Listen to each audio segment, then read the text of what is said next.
news. Breaking news. Breaking news. Côte d'Ivoire, la primature a abrité la rencontre entre les professionnels de l'agriculture, les producteurs animaux, ceux des ressources halieutiques et de la chaîne agroalimentaire de Côte d'Ivoire. Merci de rester sur CNN. Breaking news. Breaking news.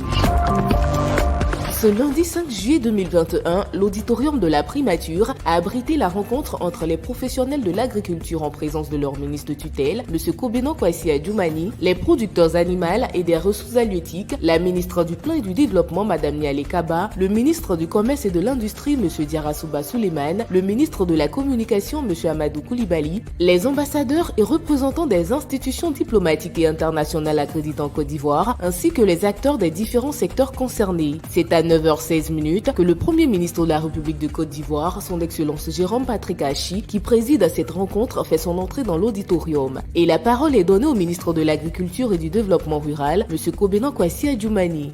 Avant tout propos, permettez-moi de me réjouir de l'initiative du programme Côte d'Ivoire 2030 et de l'opportunité qui nous est offerte aujourd'hui pour en savoir davantage sur les étapes prochaines de sa mise en œuvre. Aussi voudrais-je, au nom de l'ensemble des filières agricoles et en mon nom personnel, exprimer de vive voix à Monsieur le Premier ministre notre infinie gratitude pour l'attention toute particulière, le soutien constant et les initiatives multiformes qu'il ne cesse d'entreprendre sous la haute égide de son Excellence M. Alassane Ouattara, président de la République de Côte d'Ivoire. Donc, initiative plus prospère et plus performante pour le bonheur de nos braves paysans et pour l'économie ivoirienne. Monsieur le Premier ministre, merci d'être présent, merci d'être des nôtres encore aujourd'hui, en dépit de votre agenda que nous savons si contraignant. Votre appui et votre grande sollicitude à l'égard du monde agricole constitue pour nous l'expression tangible de l'engagement de l'État de Côte d'Ivoire aux côtés des grands acteurs du développement économique et social que sont les paysans. Merci, Monsieur le Premier ministre Patrick Achi, et encore merci. C'est alors que son Excellence le Premier ministre Jérôme Patrick Achi s'est adressé à l'Assemblée présente. Avant d'introduire mon propos extrêmement structuré du discours qui a été rédigé, j'aurais souhaité échanger de façon relativement informelle avec vous sur les raisons profondes qui militent en faveur de la réunion d'aujourd'hui pour qu'on en ait un peu tous une compréhension. À Monsieur le ministre du Commerce et de l'Industrie, je viens de vous voir. Monsieur le ministre également des Ressources halieutiques, je ne vous avais pas vu, donc merci d'être là. Je souhaiterais quand même partager avec vous quelques réflexions qui fondent donc le sujet qui nous rassemble aujourd'hui et qui est extrêmement important pour le pays. Normalement, c'est Madame le ministre en charge du plan qui aurait dû, à ma place, peut-être tenir ses propos, mais je ne peux pas l'avoir à quelques semaines de présentation de son plan national de développement et ne pas en dire quelques mots. Et également pour les représentants des fêtières, des filières agricoles, mais également agro-industrielles qui sont là.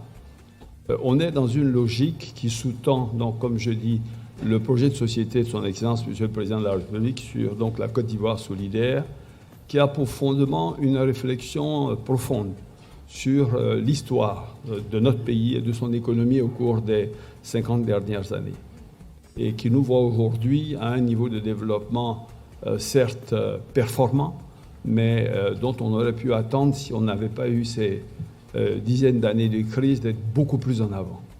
Maintenant, il nous faut, à une vitesse extrêmement grande, rattraper ce retard pour nous positionner comme on l'a souhaité dans une dizaine d'années au niveau d'un pays où la majorité de la population a un niveau de vie moyen avec donc un revenu par tête d'habitant qui soit le double de celui qu'il a aujourd'hui. Mais pour y arriver, il faut bien comprendre un certain nombre de mécanismes et qui montrent l'importance du monde agricole, l'importance des agriculteurs, l'importance de l'agro-industrie.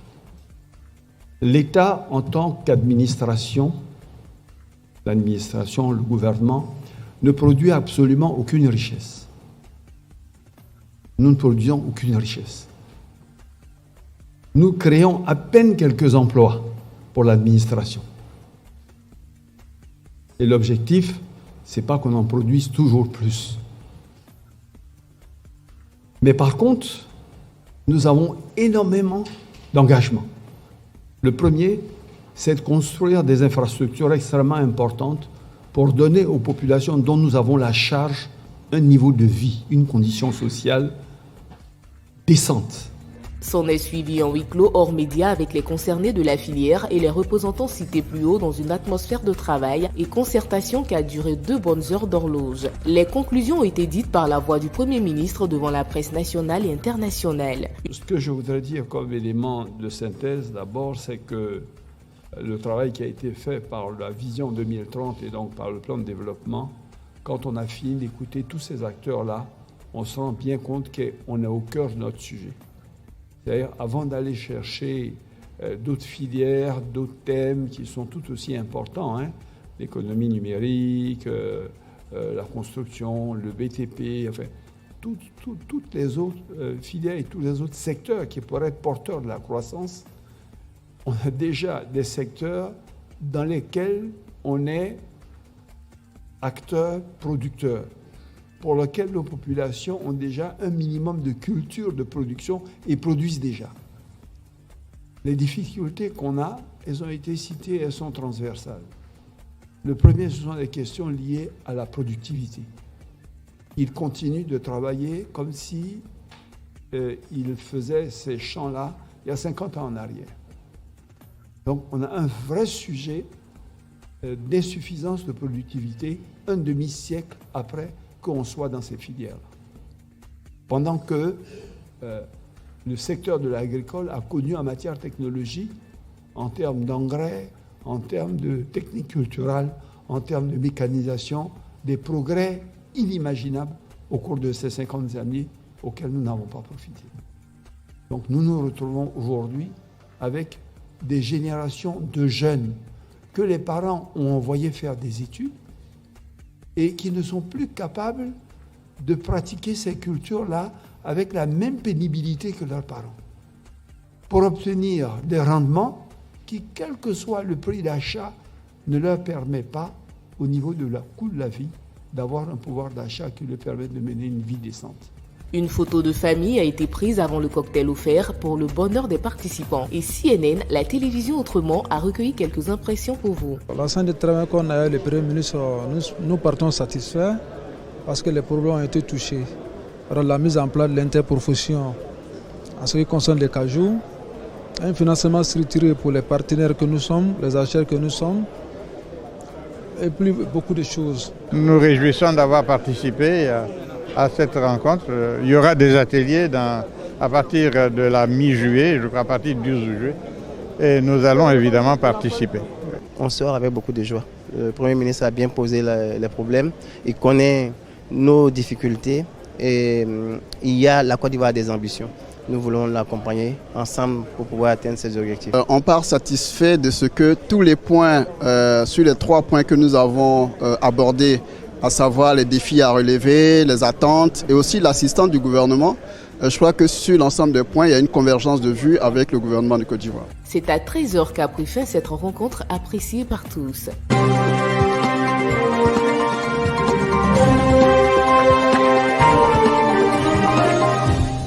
Ce mercredi mercredi 7 juillet 2021, un conseil des ministres s'est tenu de 11h à 13h30 au palais de la présidence de la République de Côte d'Ivoire à Abidjan, sous la présidence de son Excellence Alassane Ouattara, président de la République de Côte d'Ivoire, chef de l'État. Le chef de l'État, son Excellence Alassane Ouattara, et les membres du gouvernement se sont retroussés les manches, vu le nombre de décisions prises au cours de cette réunion pour le bien des populations vivant en Côte d'Ivoire, ainsi qu'au titre du ministère de l'Intérieur. Le Conseil a adopté un projet de loi portant lutte contre le trafic et l'usage illicite des stupéfiants, des substances psychotropes et leurs précurseurs en Côte d'Ivoire. Ce projet de loi répond à l'évolution des techniques de production, de trafic et d'usage illicite des stupéfiants et de leurs produits dérivés, et qui implique bien évidemment une amélioration constante des mesures et des moyens de lutte et de répression. D'autres mesures ont été prises par le Conseil des ministres au titre du ministère de l'Intérieur et de la Sécurité. Sur l'organisation des élections sénatoriales partielles prévues le 31 juillet 2021, le Conseil a adopté 4 décrets. C'est un ensemble de textes qui est relatif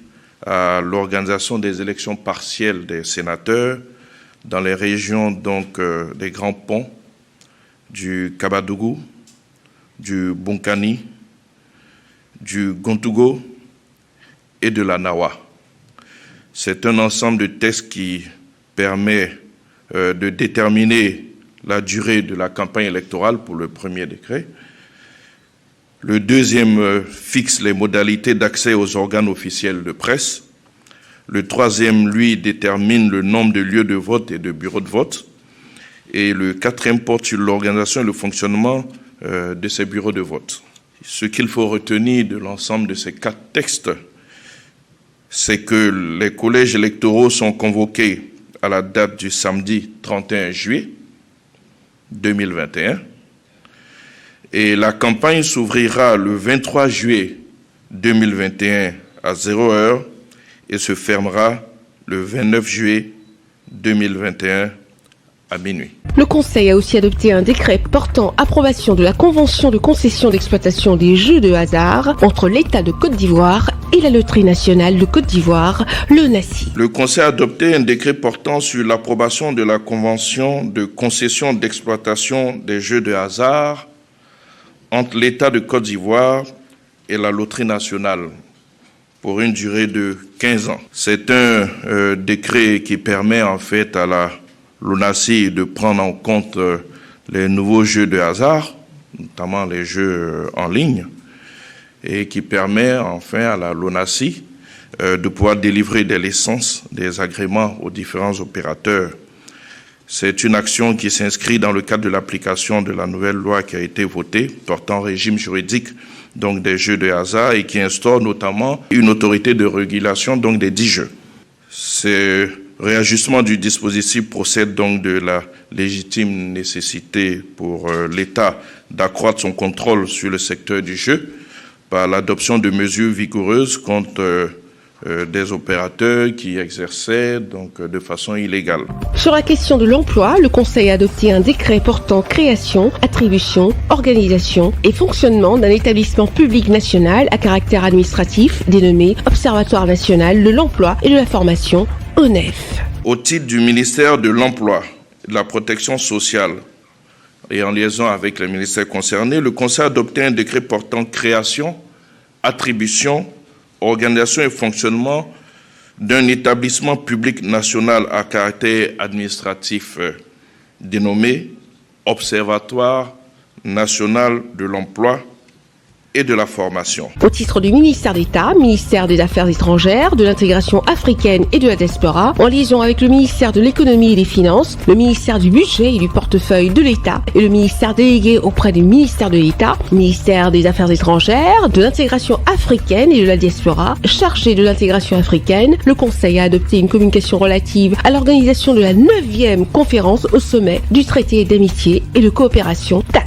entre la Côte d'Ivoire et le Burkina Faso. À l'invitation du président de la République, la 9e conférence du sommet du TAC entre la République de Côte d'Ivoire et le Burkina Faso se tiendra du 25 au 28 juillet 2021 à Yamoussoukro autour des accords de coopération entre les deux pays. Elle sera marquée par un conseil conjoint de gouvernement coprésidé par le Premier ministre de Côte d'Ivoire et son homologue du Burkina Faso, M. Joseph Marie Dabiré.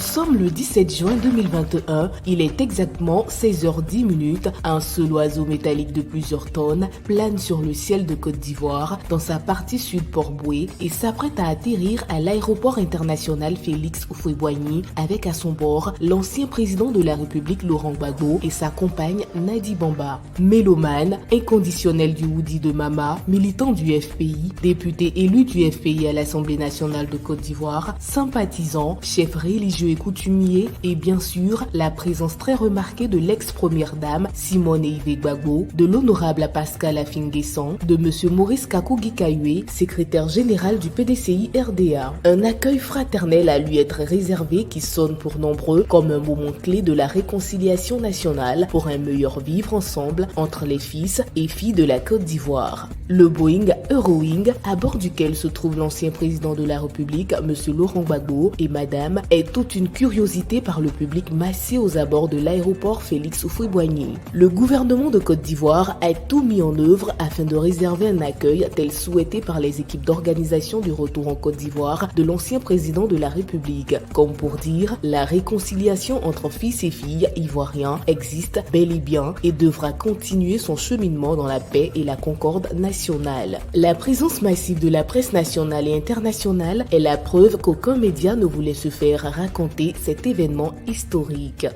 Des sentiments de joie, nous sommes rassurés, nous sommes dans une joie indescriptible parce que cela fait 10 ans que nous nous sommes quittés dans la douleur, dans les tirs de Kalachnikov. Nous avons fait la prison, nous en Côte d'Ivoire, lui pendant 10 longues années à l'étranger. Toute la Côte d'Ivoire était impatiente de le revoir. Toute la Côte d'Ivoire était, je dirais, bouleversée par son absence. Et je crois que son retour triomphal, parce qu'il vient totalement acquitté, ce retour-là constitue pour le pays une grosse opportunité pour une réconciliation nationale inclusive, franche et sincère. C'est un heureux événement. Je suis très heureux.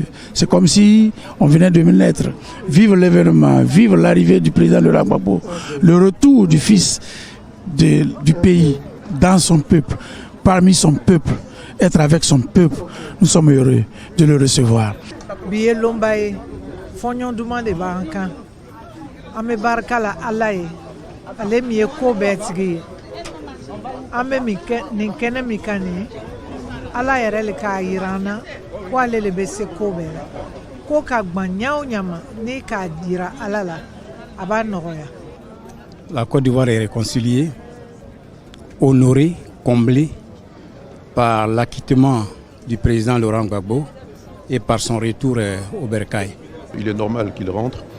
Et il est normal qu'il participe à la reconstruction de la paix, de la cohésion sociale et le fait que l'ensemble des acteurs de la crise ivoirienne se retrouvent en terre ivoirienne est primordial pour accéder à cette réconciliation. La Côte d'Ivoire attend le retour de Gbagbo avec impatience, avec enthousiasme, avec joie. C'est ce que vous avez constaté vous-même. Hein. Les gens viennent un peu de partout.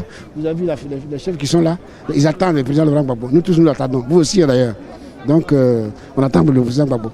On peut simplement penser raisonnablement qu'avec le retour du président Laurent Gbagbo, la Côte d'Ivoire devrait s'engager résolument sur le chemin de la paix et de la réconciliation. La Côte d'Ivoire entame son processus de réconciliation.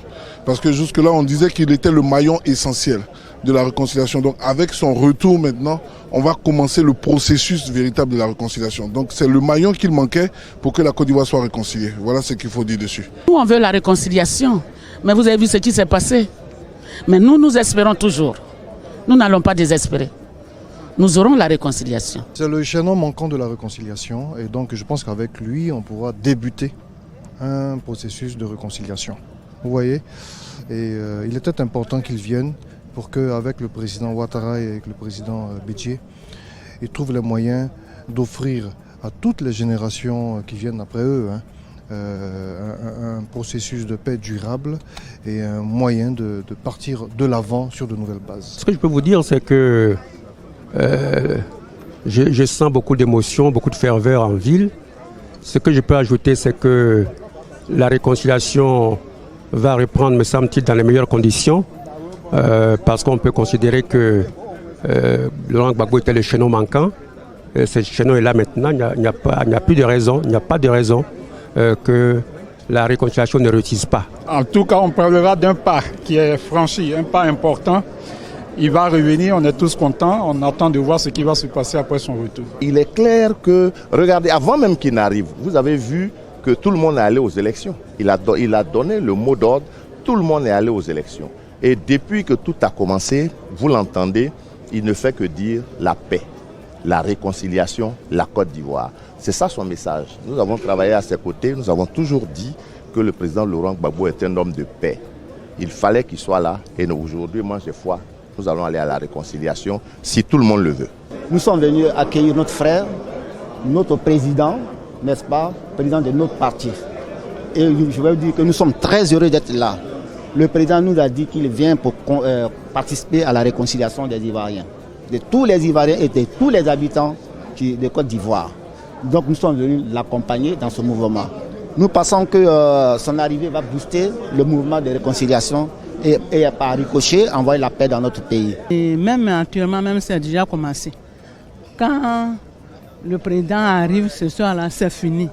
C'est fini. Tout le monde est content. S'il arrive, je pense qu'il y aura la réconciliation vraie. De toutes les façons, si la réconciliation elle est politique ou pas, nous cherchons que les Ivoiriens se rapprochent l'un de l'autre. Nous cherchons vraiment la vraie réconciliation. Laurent Gbagbo est un acte qui peut être un acte de catalyseur de réconciliation. Mais attention, il faut une volonté de part et d'autre. Et il faut que des actes suivent pour que véritablement on aille à la paix, voulu par tous les leaders et voulu principalement par notre leader, le président Alberto Akwete Mabri. Jusqu'à ce matin, le gouvernement et nous avions travaillé en bonne intelligence. Et nous sommes des partenaires. Je l'ai dit tout à l'heure, jusqu'à aujourd'hui, on ne nous a signifié aucun acte administratif interdisant la sortie ou le rassemblement des personnes. C'est le souhait de tout le monde et nous, en tant que l'UDPCI, nous disons que l'arrivée du président Gbagbo, c'est un indicateur important pour la réconciliation en Côte d'Ivoire.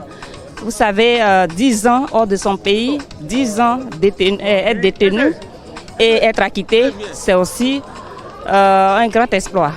Et nous, en tant que l'UDPCI, nous disons son retour va contribuer vraiment à la réconciliation et au rassemblement des fils et filles de la Côte d'Ivoire. Il veut que les Ivoiriens, les enfants de la Côte d'Ivoire soient réconciliés. Avec son arrivée, je pense qu'il va se mettre à l'œuvre pour que cela soit chose faite. C'est alors que le cortège de l'ancien président Laurent Gbagbo, fort d'une centaine de véhicules, s'est lancé sur voie au bitume exemplaire qui donne le ton de l'aspect futuriste qu'offre désormais la ville d'Abidjan et selon le trajet souhaité par les équipes d'organisation du retour de Laurent Gbagbo à regagner son QG de la Riviera, non sans apprécier les belles infrastructures et le nouveau visage qu'offre la capitale économique Abidjan. Au QG du FPI, situé au quartier Atoban, ils étaient encore nombreux, militants du FPI qui attendaient de voir physiquement leur leader en dansant et chantant à tue-tête, tous heureux de voir l'ancien président de la République, Laurent Gbagbo, de retour.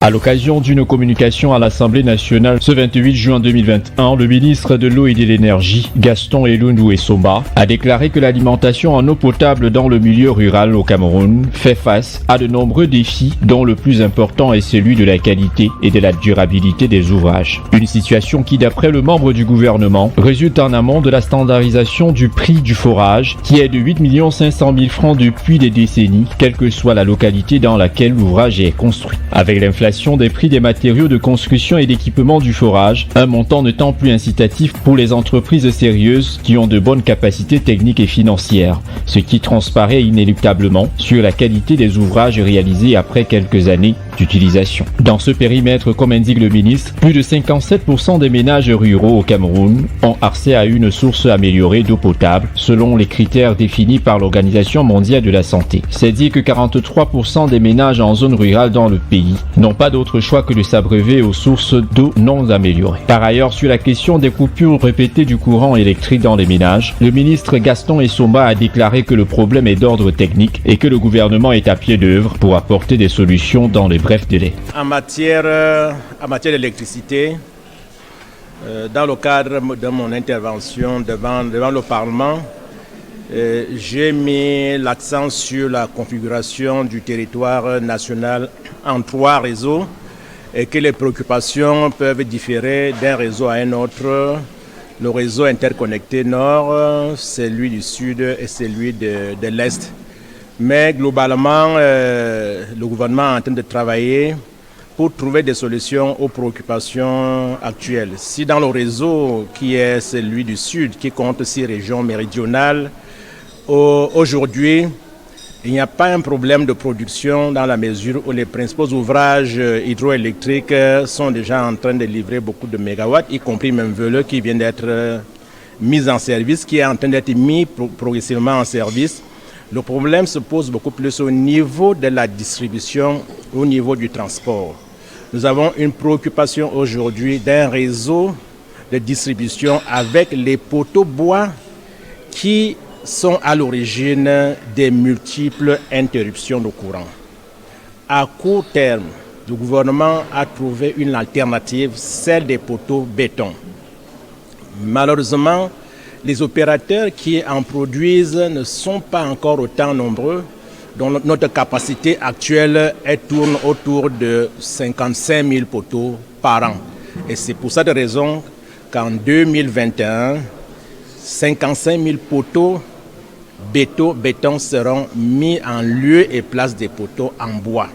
Parce que les chutes de poteaux bois aujourd'hui sont la première cause des interruptions de courant et dans les quartiers et dans les villages. Voilà donc l'une des mesures urgentes que le gouvernement est en train de prendre en matière de distribution.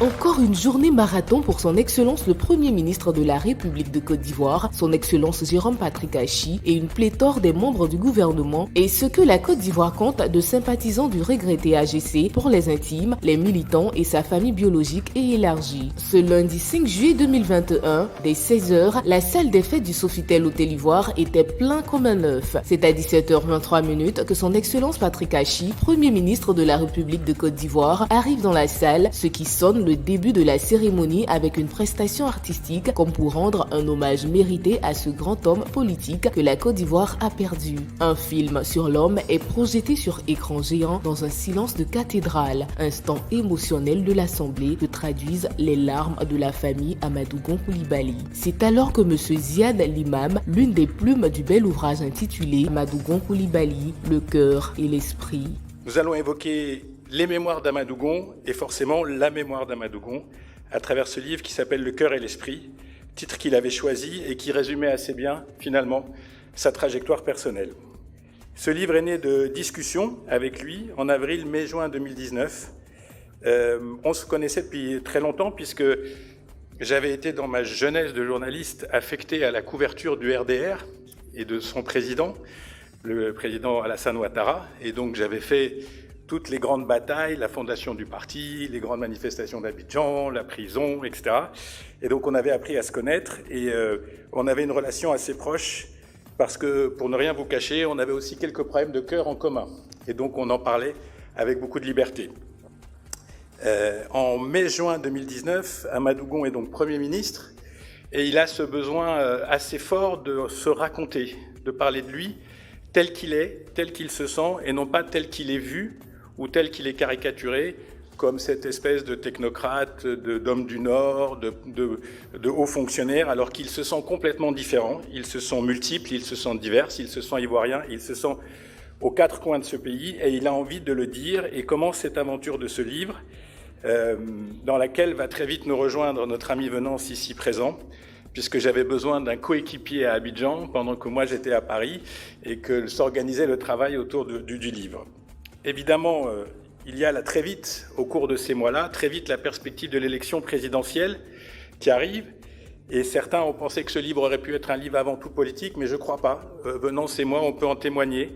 Je pense que vraiment, il y avait une volonté de dire sa vérité, sa personne, ce qu'il est, ce qu'il pense, son histoire, là où il voulait aller et ce qu'il pensait de la Côte d'Ivoire. Et c'est ce qui fait d'ailleurs la richesse de ce livre. Ce livre est un livre personnel avant tout, c'est aussi forcément un livre politique, mais c'est le récit et sa vie par lui-même, son portrait par lui-même.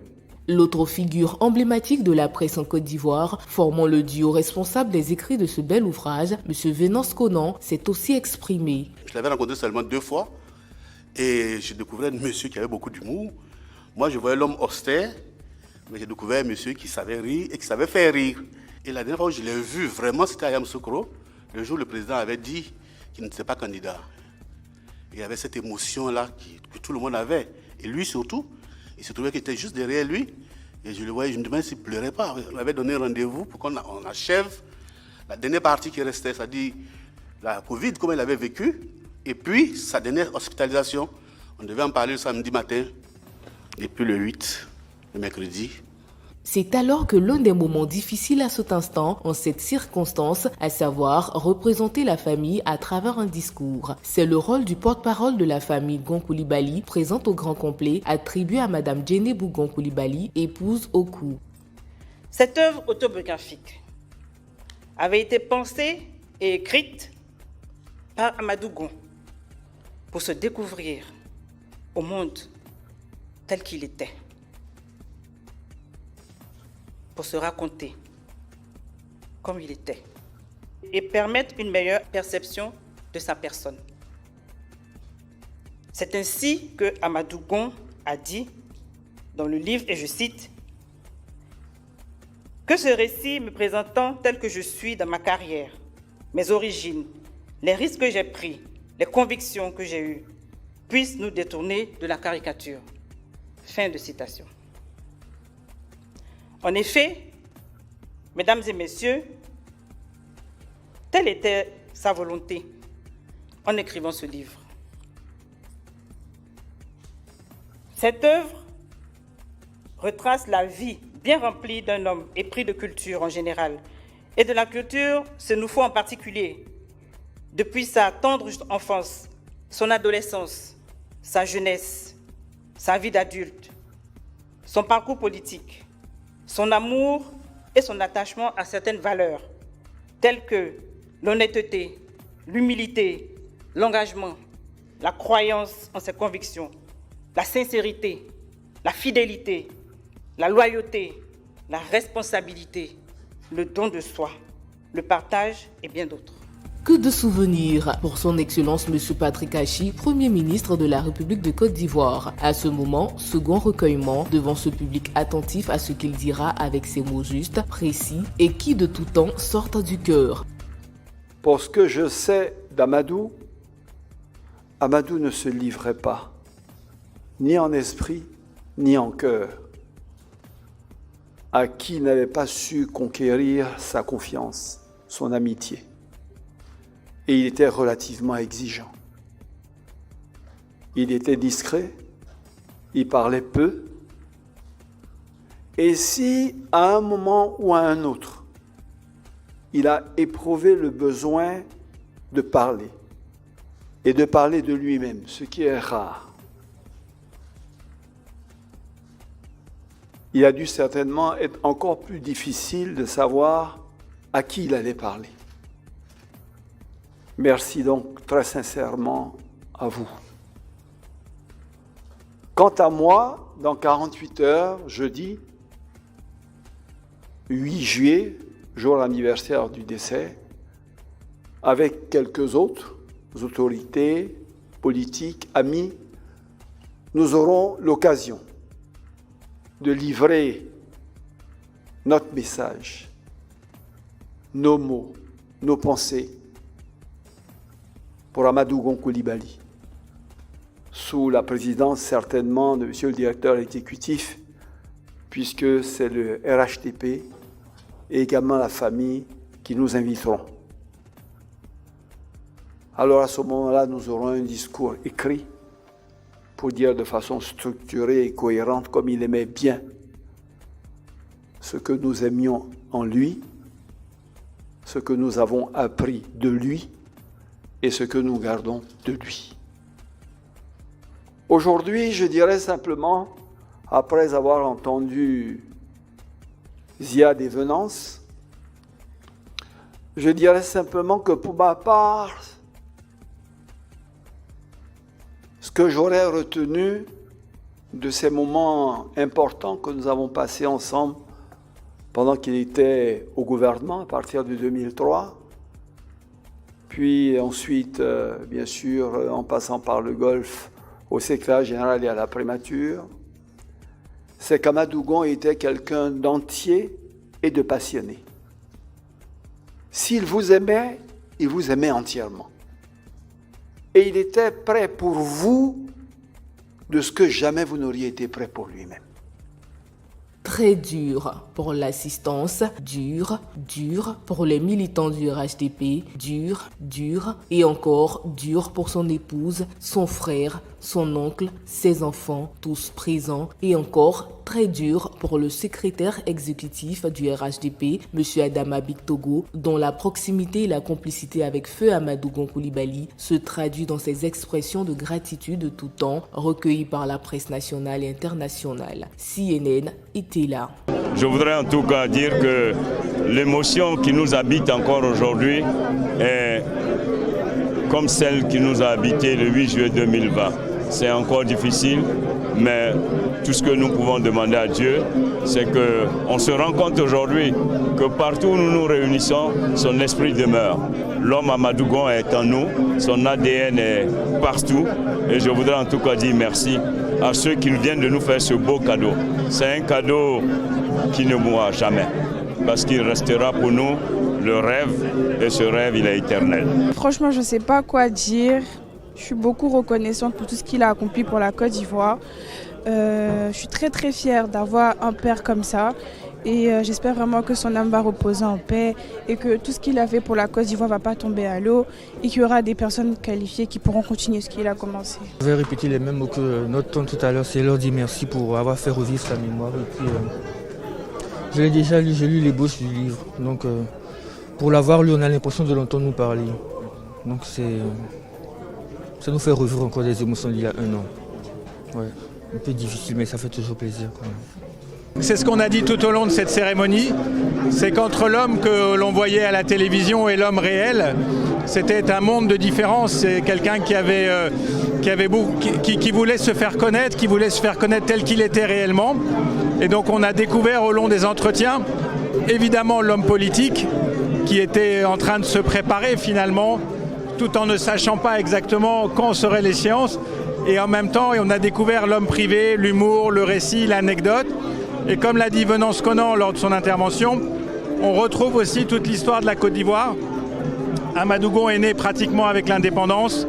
Et donc on a le récit des crises et le récit des passages qui s'enchaînent dans le livre. Et donc on a ce témoignage de quelqu'un qui a vécu cette histoire et qui l'a aussi vécu dans sa chair, puisque lui-même, à certaines étapes de sa vie, il s'est retrouvé confronté à ce débat sur l'identité. Et il l'a ressenti très fortement. Donc ça se sent aussi dans le livre. Et voilà. Merci à vous, Ziad l'imam et Venance Conan, pour ce bel ouvrage Amadou Gon Coulibaly, le cœur et l'esprit.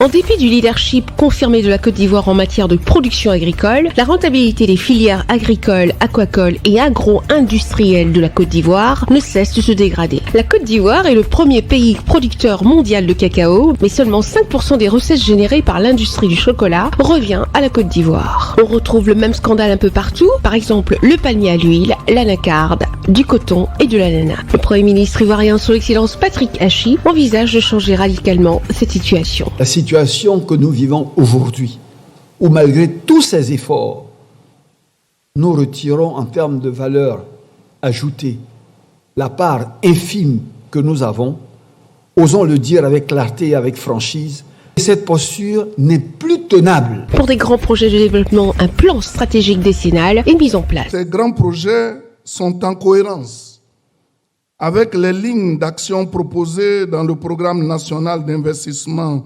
agricole de deuxième génération PNIA 2, notamment ceux mettant l'accent sur le développement de fermes sémencières privées et la sécurisation des intrants par le rapprochement des producteurs à travers les agropoles. Le ministre d'État, ministre de l'Agriculture et du Développement Rural, M. Kobenan Adjoumani Kwasi, a initié un plan spécial de 131 milliards de francs CFA orienté vers les filières légumières et maraîchères, et parallèlement a été approuvé un plan d'urgence destiné à faire face aux éventuelles pénuries. Le potentiel devant nous est immense. Il ne tient qu'à notre volonté politique, à nos choix stratégiques et à nos efforts individuels.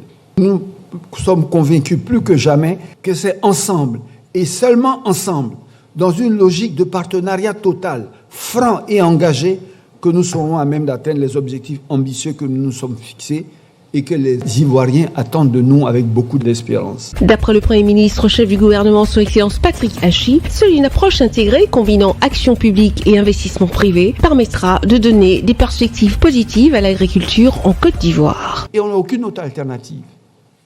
Le fer de lance de cette Côte d'Ivoire solidaire, où les paysans sont transformés en fermiers, où les producteurs sont transformés en transformateurs de première et de deuxième transformation, où effectivement on a des nationaux qui ont la capacité, en tant que champions nationaux, d'aller sur les marchés extérieurs et de se battre avec des produits de notre pays qui sont compétitifs et qui répondent aux normes. Je crois que c'est le combat que le président a confié à notre génération. Dès le 12 juillet 2021, des groupes de travail publics et privés vont être créés pour identifier les besoins de l'ensemble des filières agricoles. Ils auront pour rôle de mettre à la disposition du gouvernement au plus tard le 11 septembre 2021 une feuille de route qui dessinera les premiers projets pilotes attendus avant décembre 2021. Merci d'être sur CNN, la télévision autrement. Les programmes se poursuivent. Retrouvez en ligne toute l'info en continu sur CWeb Info, 100% info, Nantes.